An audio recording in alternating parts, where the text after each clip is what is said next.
You're listening to an IOE podcast. Powered by UCL Minds.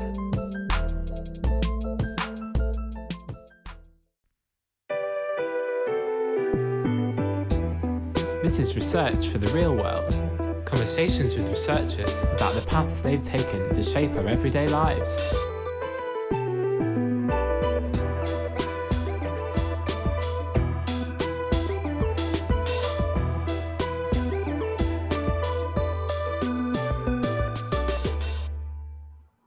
This is Research for the Real World. Hi, I'm Dr. Lauren Hammond and I'm lecturer in Geography Education here at IOE, UCL's Faculty of Education and Society. In this season of Research for the Real World, we're getting involved in IOE's 120th anniversary celebrations. So we're shining a light on the contribution that IOE postgraduate researchers, past and present, make to society through their work. This is also a momentous occasion for those involved with the EdD programme, as it celebrates its 25th year. In this episode, I'm delighted to be talking to Dr. Richard Freeman. Richard is head of the Centre for Doctoral Education and the Deputy Director of UCL Bloomsbury and the East London Doctoral Training Partnership, which is an ESRC-funded organisation that brings together 5 leading social science institutions: UCL, SOAS, the London School of Hygiene and Tropical Medicine, Birkbeck, and the University of East London. Richard's responsibilities include supporting the development of generic skills for postgraduate and postdoctoral researchers here at IOE. Richard is also interested in issues related to doctoral education, especially psychological issues that can affect doctoral submission. Richard's research centres on academic identities, and he has a particular interest in doctoral students' identities. Hi Richard, welcome to the podcast. It's really great to have you here today. Hi Lauren, it's great to be here. So Richard, I'm keen to learn more about your work at IOE, but first it'd be great to get to know you a little bit more. How did you become involved in education? Perhaps you could tell us about your own experiences at university and how you got to be where you are now. That's a good question. I'll actually start a step earlier. So I was born and grew up in West London, quite close to Heathrow Airport really, and went to what was a private school at the age of 11 through to 18. And that helped me to be able to go to the University of Cambridge, where I initially registered to do natural sciences, but ended up doing social and political studies. I enjoyed my experience of education, doing an undergraduate degree. So after a year, mainly spent in America and also just earning some money, I went to do a PhD, a nice funded PhD at the University of Birmingham, and enjoyed that. So that was actually in psychology. And after that, had what's called a postdoctorate. So I worked as a postdoctoral researcher, which I greatly enjoyed. But I was keen to get back to London. I really like living in London, being in London, but I'd been away for a long time. So I decided to get a job in London, and I ended up getting a job as a kind of junior lecturer in the Department of Psychology, the newly formed Department of Psychology, which was very tempting, at what's now known as London South Bank University. Had a great 9 years there, running the psychology programs, doing lots of other things as well. But I'd got involved in writing a book on study skills for Sage publishers, and I'd really enjoyed doing that. And then an opportunity came up at the Institute of Education, as it was then. And so I decided to come to IOE back in 2006, a long time ago now. And this was really a job that was helping researchers to become good researchers. So this was building on my skills in statistics, in research methods, and also these study skills that I realised was a thing. I hadn't really thought about it before that. And I've been here ever since. So working my way up, and I think just the last man standing, I've ended up being the head of the Centre for Doctoral Education. So I'm responsible now for almost 1,000 postgraduate researchers doing various research degrees here at IOE. Great to have you here at IOE and to hear about your journey. And there is a clear focus on supporting and developing researchers' skills that's been seen throughout your career, which is really interesting to hear. So we've got a huge number of doctoral students at the IOE, 1,000 as you said, but how has studying for a doctorate changed over time? I think this is really interesting to consider as the IOE is in its 120th year. Yeah, it's interesting. If you think of, crikey, I'm now trying to think quite how old the University of Cambridge, where I did my first degree. So the University of Cambridge, I don't know, it's something like 500 odd years old, if not older than that, actually. I'm trying to think. Is it 800? I think Oxford is 800. But these are very old universities. And you've got UCL that is, 200, nearly 200 years old. And you kind of think, well, universities have been around for a long time. IOE's a newcomer on the block. Relatively at 120.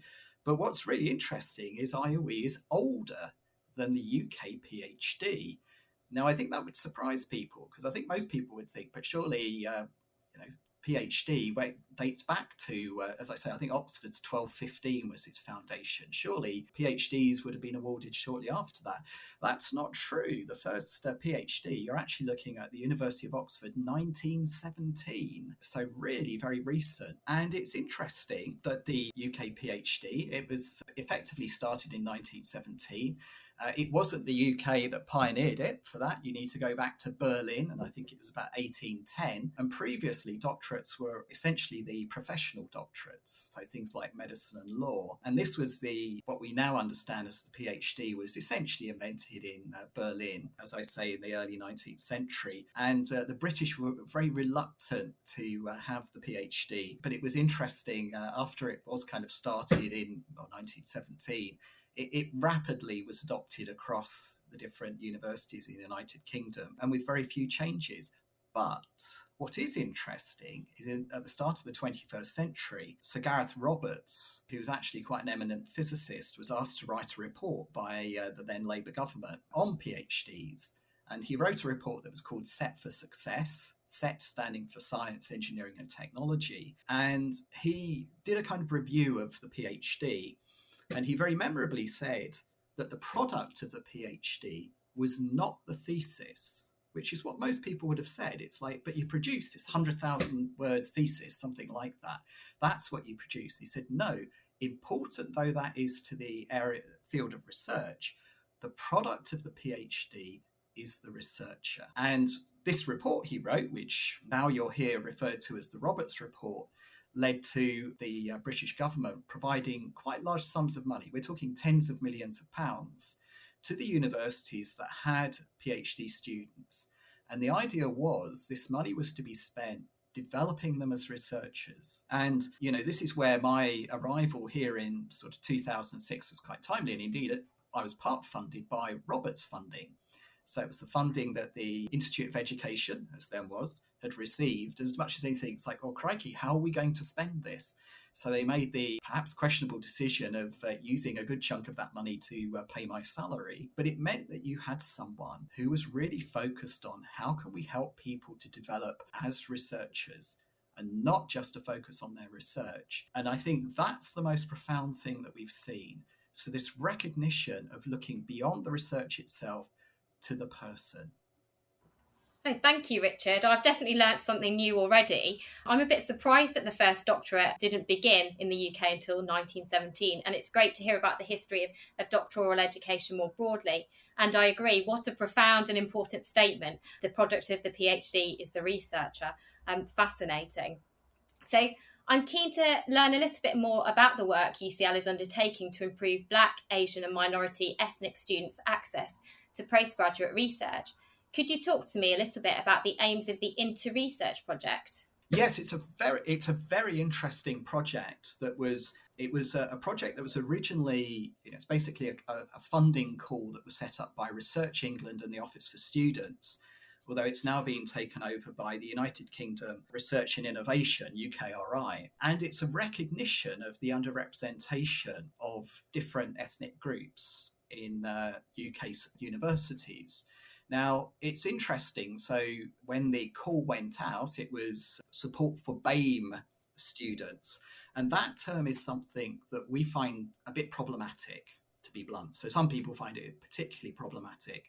but it's the term that was used by the funders. It's there's kind of one of these, it's useful to have 4 letters for things like Twitter and stuff like that, but it's actually far too crude a term. And really what it's about is focusing on students from Britain who come from Black, Pakistani and Bangladeshi backgrounds. So these 3 particular areas are the ones we're particularly interested in: the Black British, British Pakistani, British Bangladeshi, because they're the most acutely marginalised when you're looking at PGR study, as we tend to call it. So this is doing the postgraduate research degrees. Now, these matter because the people who do things like PhDs are the people who go on to become the university lecturers who teach people, but also do the research. And it's really important that you have representation from across your community. You do not want people like myself, the kind of straight white male, to be the only people who are doing research on, say, social issues. You want that diversity. You want diversity in relation to things like gender, sexuality, ethnicity, disability, age, and social class. All of these, you want to have people from the different communities included, particularly in PGR study, so that they can go on to do the research and teaching. Now, the project itself, we're really lucky that we've got Dr. Rebecca Lindner at the UCL Doctoral School, who's been leading the project for UCL, very much assisted by Cassandra Huggill, who's at InterScience UK, which is a social mobility charity. And they worked very hard corralling a disparate group of academics from across UCL, as well as some other partners. So we've got the Students' Union. We do even have the University of Cambridge, City University, and Leading Roots and Upsign also taking part in this project. So we have this kind of wide range of expertise. So, for instance, it's worth saying from IOE, there is myself representing the Centre for Doctoral Education, but we also have one of our leading researchers, Dr. Victoria Shunmi, who is doing work on doctoral research indeed, but with a particular focus on issues of intersectionality. So things like being Black British, being a woman, and so on.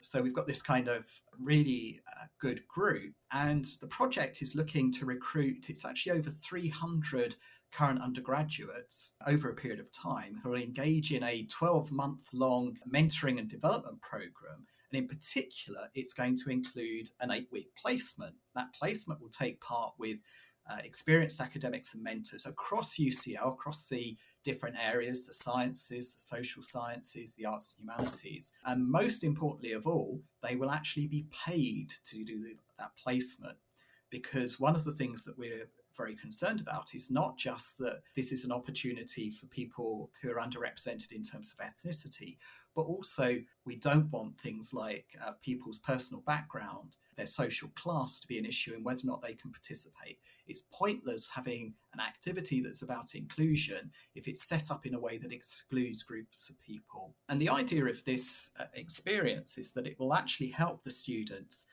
to make applications to postgraduate programs, to build their knowledge and skills so that they can navigate the various inequalities in higher education and research.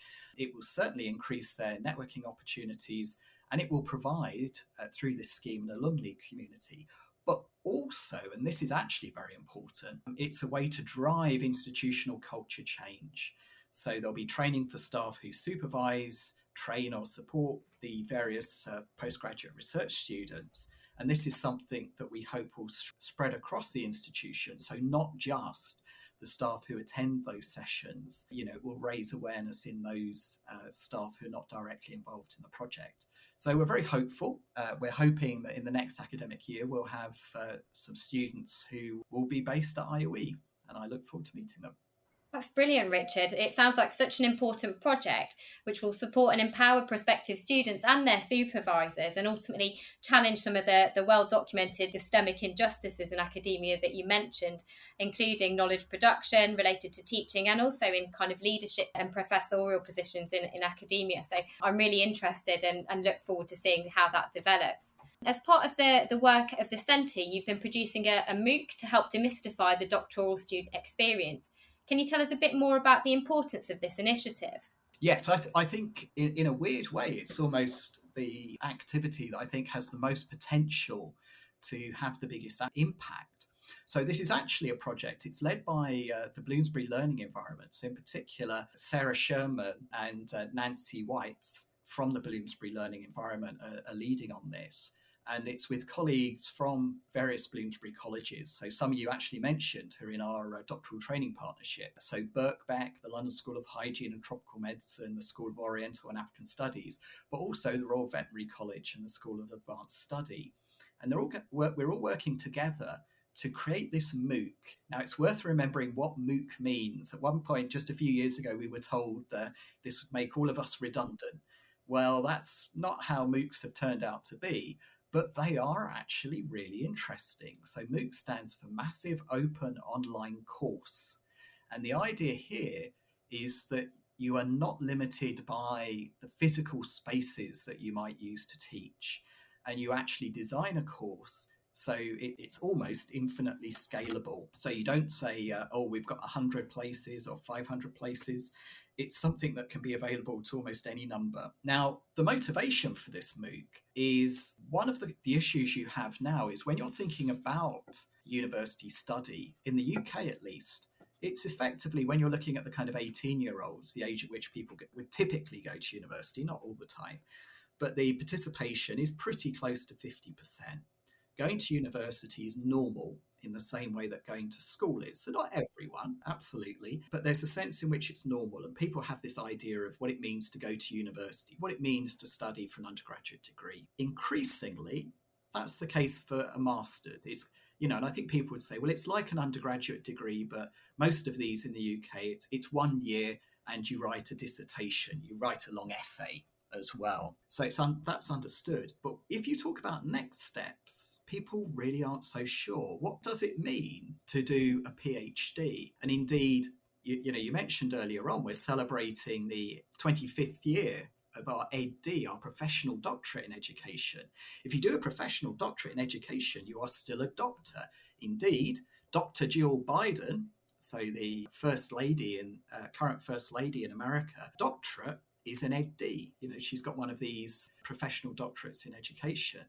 Now, most people will not know about the EdD. They'll know that there are these doctors, the pretend doctors, who aren't really medical doctors. Now, of course, if you speak to real medical doctors, they'll say, oh no, the PhDs are the real doctors. We get it as an honorific. We get it as to give us this sort of status and prestige. The real doctors are the academics. And it's interesting that there are all these different kinds of doctorates. So at the IOE, one of the other doctorates we have is we tend to call a DEd-Sci, so a doctorate in educational psychology. And this is a doctorate that's actually to enable people to work as educational psychologists. Now, just that kind of example I've given of the different kind of doctorates, a lot of people, and frankly, a lot of people in education would be surprised to hear some of that. They wouldn't be aware of it. Now, if you think about the wide variety of people doing undergraduate degrees who might be thinking of going further, none of them, frankly, are going to know things like this. They're not going to be aware of different types of doctorate. They're not going to have the first idea about how do you actually pay when you do, say, a PhD? Is it just like an undergraduate? You can go in the UK to the student loan company and they'll give you a loan and you can, it's completely different. And then what do? If you think about the undergraduate degree, there's that idea of, you have different subjects, you have different classes, you have lectures, you have seminars, you write assessments and all this kind of thing. If you think about a PhD is really weird, that typically it's kind of, you start, you have the traditional model, certainly say in the last century, would be you turn up, you say hello to your supervisor, and then 3 years later, you're expected to produce this 100,000 word document. And you don't necessarily have lectures. You don't have seminars. You have these meetings with the supervisor. That was always the idea. Now, as I mentioned earlier on, that's changed. But it hasn't changed to become like an undergraduate degree. It's still a very different kind of thing. But people don't know about this. They don't know all of the detail. So what we've provisionally called it, we're hoping to launch it at the start of the next academic year, is a PhD right for me? Am I right for a PhD? And the idea here is people who are interested, we're going to help them to understand all of these different kinds of things. So although we put PhD in the title, we're actually going to talk about the different types of doctorate. So people can think about, what kind might be right for me? Things I'd never even thought of before. How are you supposed to fund a doctorate? How could you fund a doctorate? What do you do on a day-to-day level if you do, say, a PhD? Doing a PhD, of course, would be incredibly different to doing this doctorate in educational psychology, where you do have timetable classes, you do have assessments, you do have seminars, and indeed you work as an educational psychologist as part of that doctoral study. And the idea is that this course that's completely free, that only lasts 3 weeks, we're hoping will be a really effective way of people understanding what's involved and providing what we hope is really useful information to help them to be informed so that they can consider options that they literally didn't even know about. That sounds brilliant. A really important source of information and guidance for prospective students to enable them to really think about what the right pathway for them is as an individual. A really interesting initiative. Again, thank you. You've also been considering how institutions can best provide support to students after PhD completion. So we've talked about before they start their PhD, now afterwards. Could you talk to me about the work that's been done at the IOE so far on this and the impact that you hope this will make? Yes, we did a very interesting study that was part funded by the UK's ESRC, the Economic and Social Research Council. So this was with Professor William Locke and Dr. Anthea Rose. And what we did was we did an online survey of just over 1,000 people who'd got PhDs in social sciences. We did a number of interviews with some of those people who'd filled in our questionnaire, and some interviews with some kind of key people, both within universities and outside universities, to try to understand how people's needs were being met in relation to a social science PhD. And one of the things that actually came across to us very strongly was the problem about what happens when you complete that PhD. Now, I'll give you a specific example that was quite an interesting one, because it came up quite a few times, that people would talk about there being a catch-22. So it was this problem really of not having a permanent contract. So we had interviewees who felt trapped in a cycle of no funding, no off-you publications, or experience of managing research projects, which meant that they weren't able to get a permanent post. But then that meant in turn that they weren't able to submit funding applications because they weren't permanently attached to a single higher education institution. So it's this problem of, it's almost a strange thing of, so those of us who've experienced this, you complete your PhD, effectively you get your handshake from your examiners who say, congratulations, you are now a doctor. And, you think this is amazing. It's not just even I got, my undergraduate degree or a master's. My name changes, I can become doctor. And they go, that's well done. Now there's the door, go away. You're done. And it's like, but I don't want to be done. This is my first step on my journey. But the following steps can be really difficult. Now, particularly in areas like social sciences and the arts and humanities, it's not the case that people necessarily have this kind of unbroken progression. So it is this problem of, it's not unusual for someone to complete a social science PhD and they don't have a job to go to, particularly with increasing numbers of social science PhD graduates, most of whom want to go into a role within the university, be it academic or academic related, and they face this problem of you're kind of cast out of paradise. So we spoke to the people and asked them about what would make a difference. And we were quite surprised in a way at the things people highlighted. So if you kind of think about stuff like this, you think, well, people would probably want, that it is, I'd like a full-time permanent job. Well, we can't do that. But given we can't, what would make a difference? One example of something that would make a difference was simply just continued affiliation to the institution. The problem is if you finish a degree, you become an alumna or an alumnus. You become a kind of former member of that institution.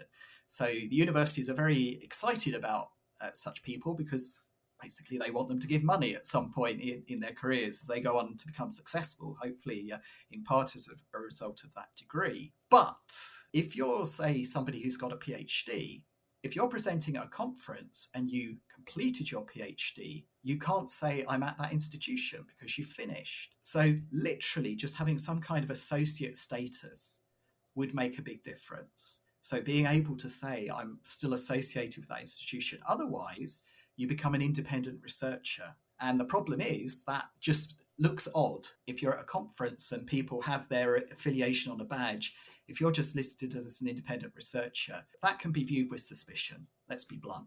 I think that's what it means.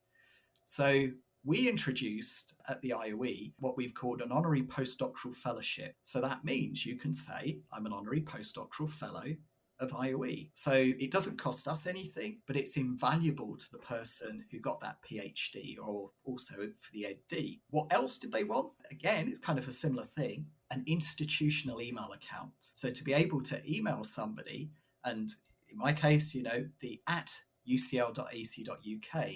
Now, as with most universities, if you're a former student, you can get that alumnus.ucl.ac.uk. But again, it's like being an independent researcher. It's not as prestigious. So literally being able to carry on with the email address was something that was valuable. And then the final kind of cluster of things, and one that really does make a lot of sense, was people said, well, there's a problem. When you finish your PhD, you often want to focus on writing up some publications, both to disseminate your research, but also to help you to get a job. But that requires that you've got access to the library. Now, again, UCL is quite generous. If you're an alumnus, you can come to the library and you can access the library resources. But that's very limited. If you're not able to access central London, then you really can't access all those resources. There's access to some electronic journals, but not the enormous amount that we have access to as members of UCL. So what we've done there is, again, having that affiliation, the email account, also actually includes access to the library resources. So it helps people to be able to carry on with their research. It's quite shocking. People sometimes forget that if you aren't affiliated to an institution, if you click on a paper that's published in a journal, you will normally be asked to pay sums of money that can be frankly quite astonishing. You can literally have papers that cost over £100 just simply to read. So, if you're looking for a permanent post, you really don't want to be paying over £100 just to access one journal article. So this is something we've done that we're hoping will make a huge difference. No, thank you, Richard. And I can say, as an early career researcher myself and someone who works a lot with other early career researchers, I think it's really important that you're really engaging with early career colleagues and recognising some of the issues that they face. And it's great to hear that support's being put in place for postdoctorates. And again, I've learned something new, so it's been fascinating to talk to you. So just to finish then, what's next for your research and for the Centre for Doctoral Education at IOE? I think it's really kind of building on what I described there, because I think for me, what my research has focused on, indeed my practice, it is trying to think outside the box. So I think there is a kind of PhD box, and that's this idea of, this is something that takes 3 years. It starts on day one and then it finishes kind of 3 years later. But as we've been talking about earlier on, there is a real issue of thinking about what comes before the PhD. So we've got these 2 projects we were talking about earlier. We've got the kinds of things you can do afterwards. So we've got this honorary postdoctoral fellowship. Hopefully there's more we can do there too. I hope there's more we can do in terms of helping people into doctoral study. There's within that kind of, as I say, I very deliberately said this kind of 3-year PhD. The PhD is not simply 3 years. So of course that would be a full-time PhD. But for a lot of people doing part-time study, so for instance, if you've got caring responsibilities, doing a PhD part-time, and rather than 3 years, that would be 5 years, is an option. We've spoken about the different types of doctorate. So the EdD, the doctorate in educational psychology, the classic PhD. There's actually another form of PhD, which is one that we are developing. And this is what's called an integrated MPhil PhD. And this essentially is the idea of merging the master's study you might do before a PhD. So increasingly now there's an expectation that people do a master's before a PhD. But what you can do is combine the two. So rather than having what we tend to call a 1+3, you can have a 4. So you do that work over a 4-year period. But what you don't do is really 2 separate degrees. You don't do, as it were, a master's, complete that, and then you start a PhD. So what you can do is start your PhD on day 1 of that 4 years.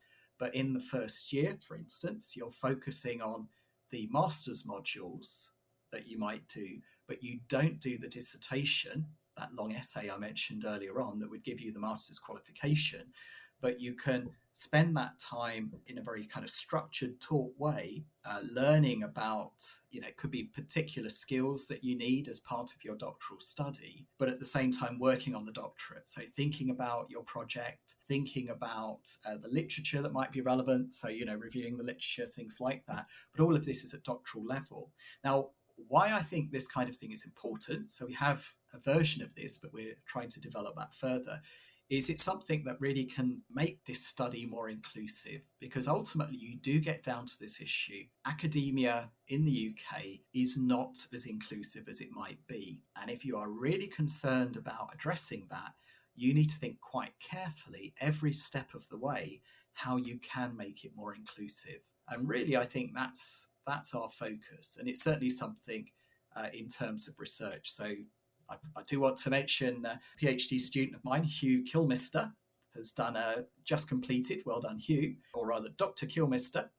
So he's completed his PhD, which actually was looking at experiences of social science PhDs and about the kinds of things that we can do to support applicants, what institutions can do, what funders can do to prepare students for doctoral study as well as supporting them. And indeed, I also have a student, Laura Shepherd, who's working with myself and Dr. John Reeds in the Bartlett School of Planning, looking at gendering and diversifying the research pipeline.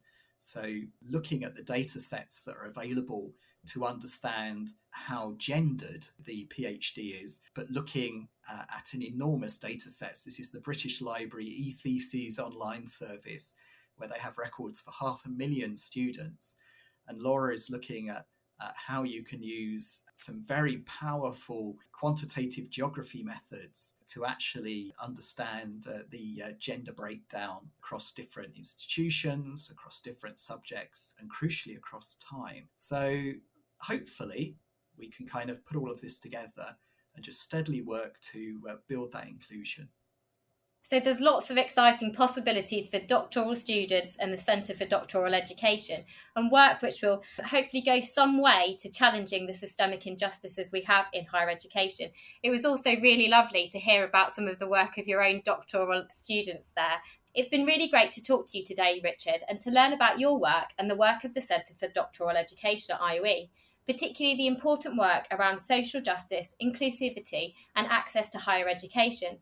Thank you for joining us here today. Thank you very much. It was great to be here, and I hope people found that useful. And those people who are interested in doctoral study, please do look out for our MOOC, because that's something you'll be able to take a look at. And hopefully you might find out some interesting things there about doctoral study, and maybe tempted yourself if you don't already have a doctorate.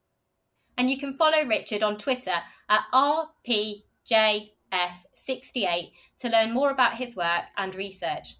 Some of what we've covered today is also available in the episode notes.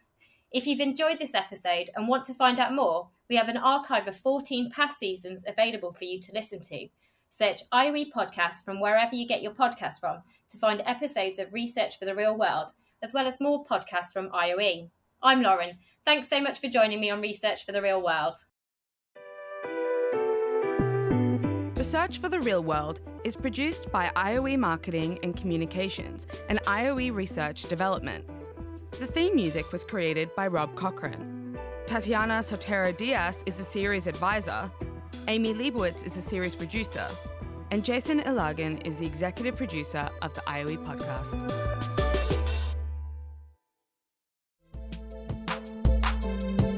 Thanks so much for downloading and listening to this IOE podcast.